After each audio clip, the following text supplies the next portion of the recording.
what's up mga kalitar? Ito may bago tayong maliliparing saranggola. Ito gawa to ni Kuya si Kuya Michael Barion, JMB Skyworks. Follow nyo mga kalitar. So ito tawag dito mga kalitar, dynamic kite.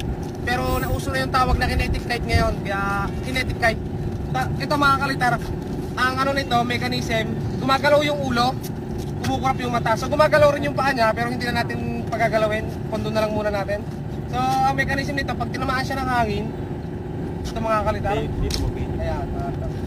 So pag tinamaan ito ng hangin, lang, ayusin ko lang mga altara kasi nasabit yung aking kamay. Paalala ako dito kay Mike. Ayan, kaya yung mga altara, zoom sa mukha. Ayan. So gumagalaw yung ulo at yung mata. Tsaka bibig. Panis. O, diba? Saka yung tuka mga kalitar. Oh. So napakadabis mga kalitar gumawa ni Kuya Mike. Ayan. So pinagbigyan tayo ng hangin, kaya paliparin na natin. Go. Subuka di